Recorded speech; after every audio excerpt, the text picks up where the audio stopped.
Well, Richard, thank you so much for joining us for a conversation with Madrigali. It's great to see you. Good to see you, Brenda. I'm so glad you made the appointment to come talk to me about this. This is great. And you're in the Pacific Northwest, right? Yeah, I live in Puyallup, Washington, which is just south of Tacoma, southeast towards Mount Rainier. And we're about 30, 40 miles south of Seattle. We want to talk about this gorgeous setting that you created of Psalm 42, I guess the hearts. And I'm wondering if you could take us back to the point in time when you wrote that, you were, and how you approached the project of setting that particular psalm. Yeah, I was here in Puyallup, and I've been at PLU, Pacific Lutheran University, since 1992.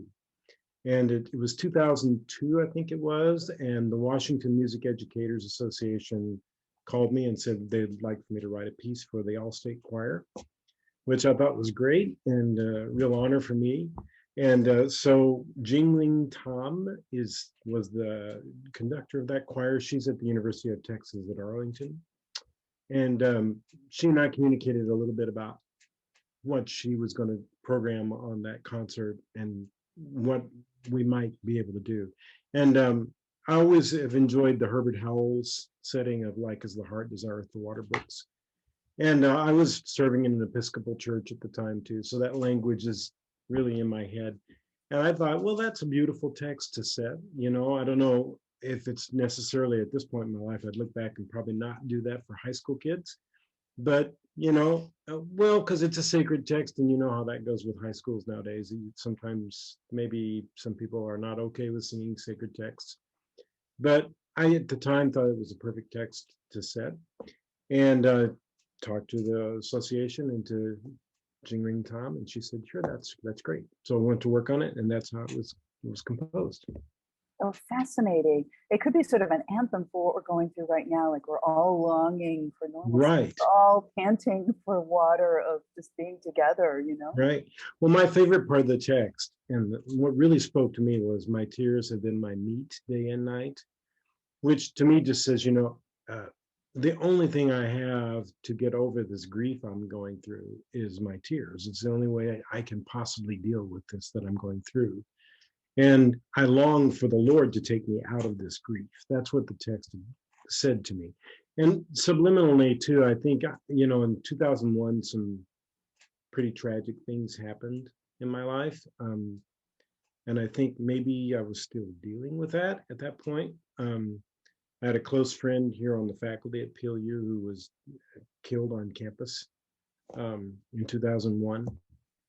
And yeah, and I actually had written in that same year for ACDA, I wrote the Raymond Brock Commissioned work, and it was Psalm 36, which really talks graphically about dealing with the deeds of wicked people, and how we merged it in with another psalm that says God is our refuge and strength from that.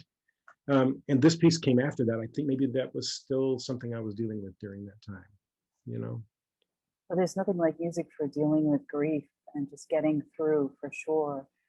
Let's, in the setting of the Psalm 42, the one that we sang with Madrigalia, the melody is so athletic. It almost mirrors the motions of these wild creatures, the deer leaping through the woods searching for water. Was that by design? No, I don't think so. I just think that's an interesting concept. I hadn't thought of that. But you're talking in particular about the leap up on water brooks that goes up. Yeah, I don't know. I just think, when I think of a brook, I think of a motion of the water and the graciousness of that. And I think maybe that's all I was looking for at that point in the melody. My soul has longs for the God, that big buildup where in your case, the orchestra is so gloriously built up. And what's that text in that place? Just a moment, let me look at this. My soul has a thirst for God, a soul for the living God. Yeah, thirst for God, a thirst for the living God, and it goes way up, and everything really builds up at that moment of the crescendo. To me, just really looking up toward heaven and God at that point. My soul is really wanting that, wanting God to take me out of this moment that I'm in. Okay. And then out of that big emotion, then when shall I come to appear before the presence of God? When will you finally take me from this? You know, when can I release myself from this through you?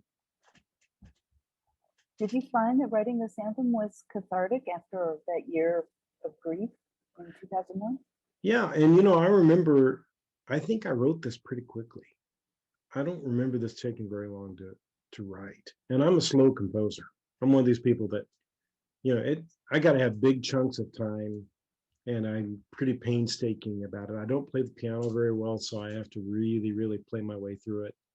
Um, and I don't remember it taking long because I think I was just inspired. You know, I think I'm a really melodically based composer. So once I see a text, I almost immediately get a melody in my brain that goes with that text. And then once that's there, everything else flows through it. So I imagine, and that's, you know, been many years ago, but I imagine since the Herbert Howells setting was always one of my favorite ones, um, that the melody came pretty easily. Although this melody is really different than the Howells. His is much more moody at the beginning than this one is. I don't know if you know the Howells setting of the same text, but it's really, really moody organ accompaniment underneath it, and it's kind of a dark, hallowed melody at the beginning of that. And this one, I think, is a little bit more joyous. Well, it does have that dark passage in the middle, that a B section. Yeah, my tears have been my meat. Yeah, and Howells does that as well too.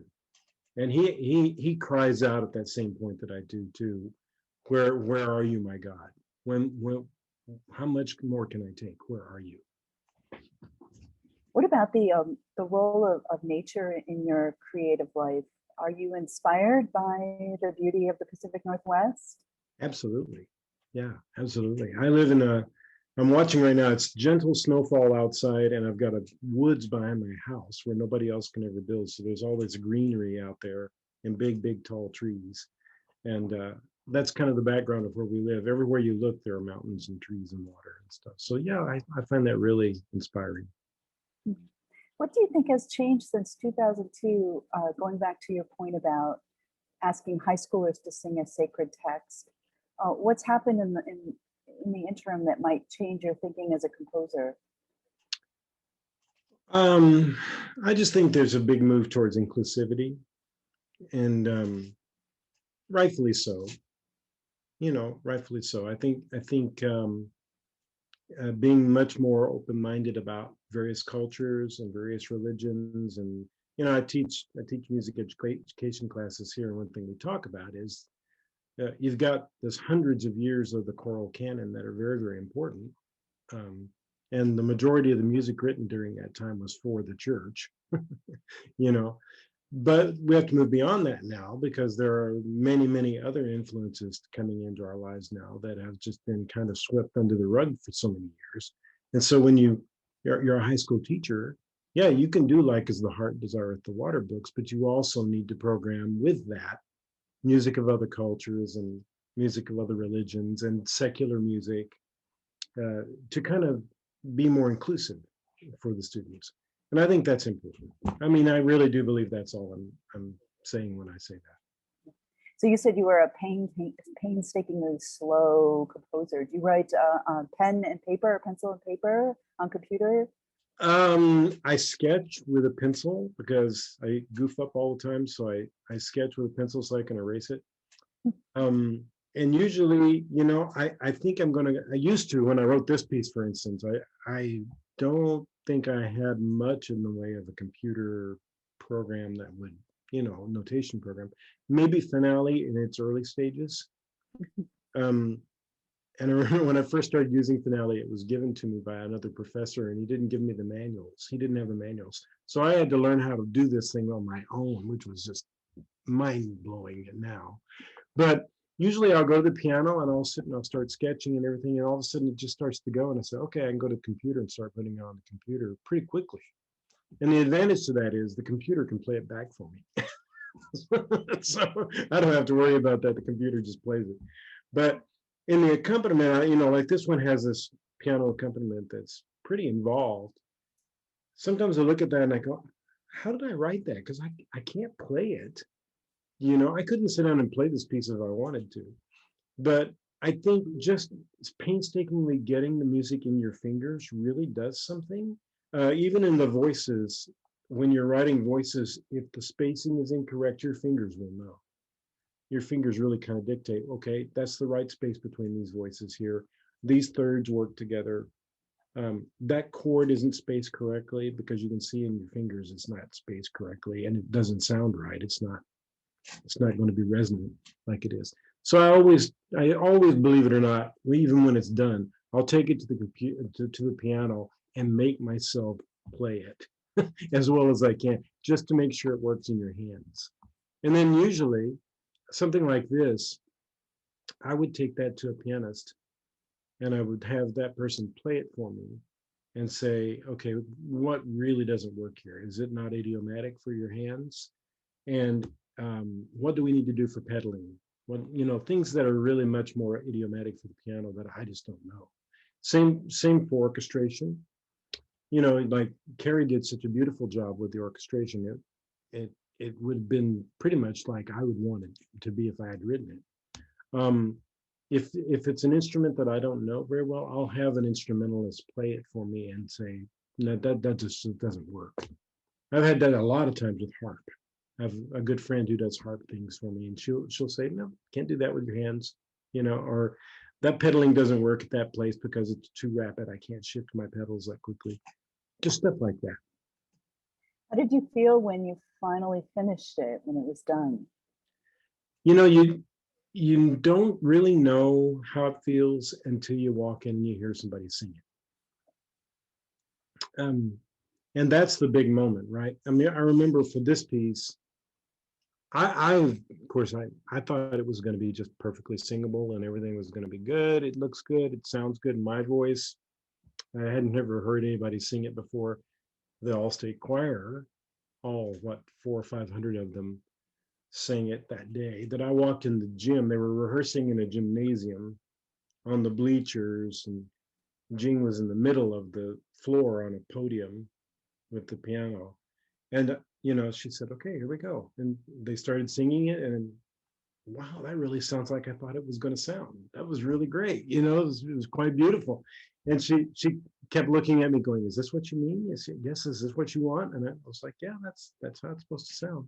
And that's happened to me on almost every piece I've ever written. You just don't know until you go in and actually hear it performed. I'll tell you a story about that. I wrote a piece for flute choir one time. My sister is a flutist, and she asked me to write this piece for her flute choir. So I did. I wrote it on the computer. Everything looked good, sounded good on the computer. Took it down to Las Vegas where they were going to play it. They started playing it, and it was way too low. It just sounded muddy and dead. And so I had to literally raise it a third. And with a computer, that's pretty easy to do. It just pops it up, and it sounded right. It sounded beautiful. But sometimes it can fool you until you hear somebody actually perform it. Interesting. Well, your setting of Psalm 42, Like as a Heart, has floated into church music libraries all over the country. And you think of tens of thousands of singers who have learned it and sung it in church. What kind of feedback have you gotten from choristers around the country about the piece that has stayed with you? Truthfully, I haven't heard from anybody in a church situation that's done it. I mean, your choir the performance was just beautiful. Just I hope it sounds as if everybody really sang it from their hearts, and that's what I always hope for, is that somebody really connects with the music and brings it from their heart when they perform it. I've done it with my own choirs, and the result has always been they just love singing it. You can see on their faces they understand the text, they understand the meaning behind my setting of the text and how I connect with it. And I would just say it's always been positive. I know it was with the All-State kids too. They really enjoyed it. What did you like about Carrie's orchestration? How did it make you feel? Oh, his orchestration is really colorful. And I love the way that he uses individual instruments, like the oboe, for instance, has its own little place in there, even though it's part of the orchestration. There's definitely color that's featuring it, and harp in some of the places too. And then there's this big build-up moment, where it gets big in a couple of spots where he brings all the instruments together, and that's really grand and beautiful. But then he knows how to pare that down and make it delicate when it needs to be delicate. He's obviously, I think, when somebody is a singer and a conductor and they can orchestrate and compose, I think it brings a different element to the composition. And because he's experienced it as a performer as well. And it really shows in his orchestration. He knows what he's doing. Well, on behalf of all of the singers in Madrigalia who love that piece, and we're so delighted to be able to sing it with Carrie's orchestration. Thank you so much, Richard, for taking the time to speak with us. It's been a pleasure. Yeah, it's my pleasure. Thank you so much. And be sure and tell everyone with the group that I loved the performance and I wish them all the best. I hope we all make it through this terrible time we're going through and the group comes back stronger than ever. And I know they will. I know they will. There's great singers and great leadership there. Thank you very much. I presume your choirs at Pacific Lutheran have not been rehearsing. Are they rehearsing in some limited way? Yeah, we're doing vocal ensembles. The best we can do is 8 to 12 voice ensembles. And they're rehearsing with masks on, standing 9 feet apart. Wow. 45-minute rehearsals this spring. Maybe 1 or 2 a week, In the fall, we had to do 30-minute rehearsals and we still had the small ensembles. And about November, we got all the way up. We were going to do a streamed Christmas concert with all the ensembles. We got to November just before Thanksgiving and somebody came down sick. No. And there was, through the contact tracing and everything, that would have just basically wiped out the music department. So they called it all off and we had to pivot and do virtual choirs instead. We had a very similar situation here in Rochester with our chamber choir Madrigalia, where we were all set for a live performance. We rehearsed, we were super careful, and then it's been exhausting. It's sort of emotionally exhausting. Yeah. Yeah.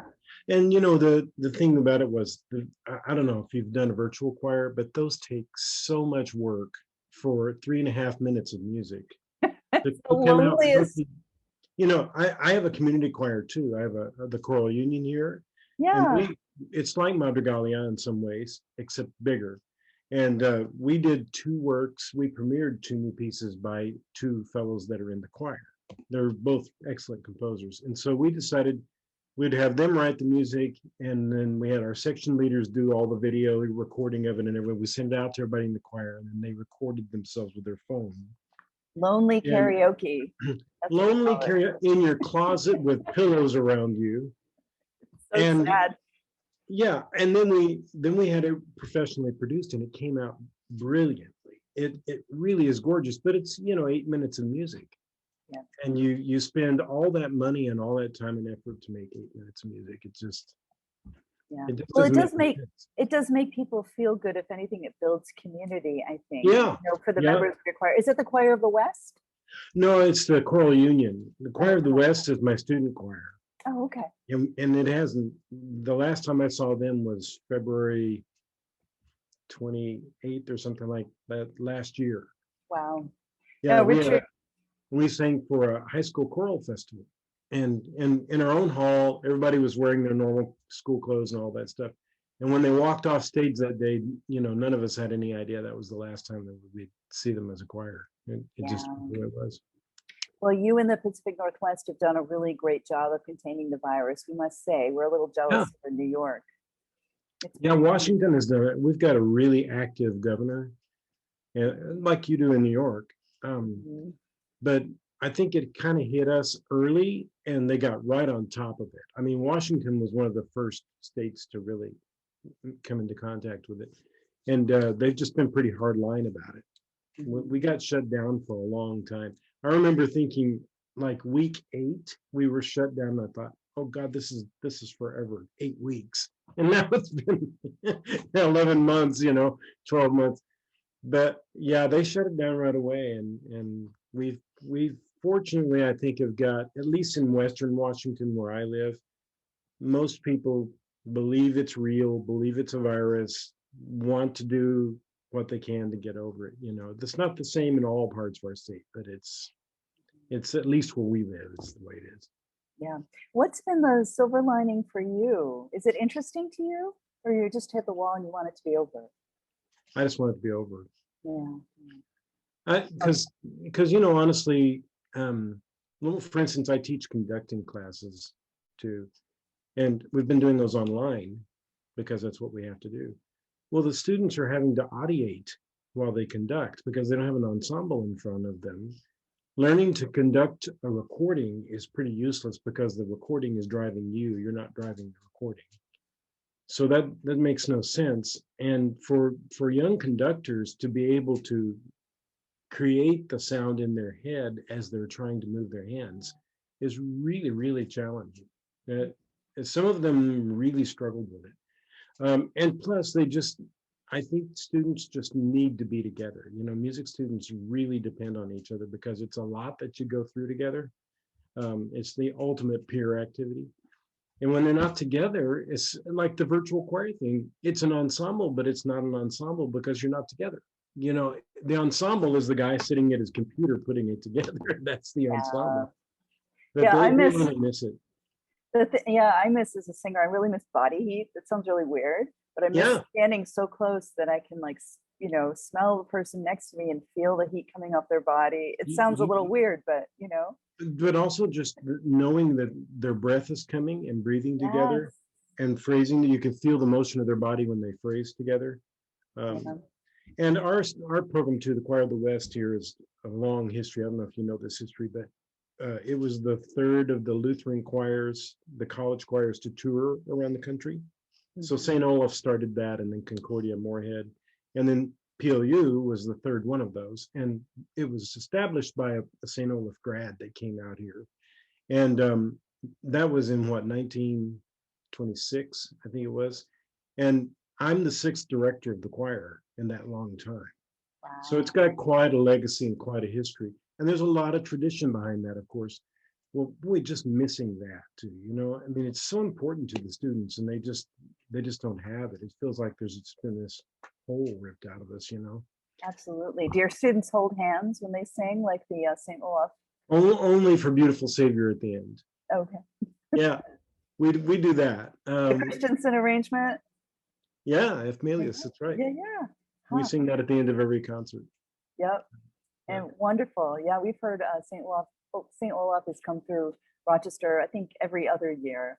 Yeah. And, they were supposed to perform last February, and I think that got called off, didn't it, Dan? I think it got called off. Well, I think, although, let's see, we didn't shut down until March 13th-ish. So if they might have just made it. If they were in February. After the ACPA Eastern Conference, which happened early March. The week before shutdown. It could have been a disaster. Same here too, yeah. Ours was in Spokane, and I ended up not going because, you know, everybody at that point was saying, anyone that's over 65, you need to go in your house and stay in your house, you know. So, and I just said, I'm just not going to chance it. That's the first ACDA I've missed in, well, God, as long as I can remember, since the 70s. Wow. You know, so. Yeah. Well, I'll just say one more random small tykey thing, and that is my youngest wants to be a choral conductor. Oh, neat. Was supposed to be a junior this year, but he actually took an entire gap year from Ithaca College because he knew that it was going to be an absolute, kind of a waste of time. So he's been home, which has been wonderful, but kind of sad at the same time for him, You know, if I had a kid though that was getting ready to go to college right now, I think I'd probably just say, hey, let's just see how this plays out. Maybe take some gen eds or something online, but yeah, you know, being a music major is just really hard to do online. It's not an art that really lends itself very well to that. So, except maybe musicology or something like that. Now, Janet Galvan at Ithaca retired. Yes. Yeah, absolutely. She went out right after the pandemic started. She made the decision she wasn't going to come back. So, yeah.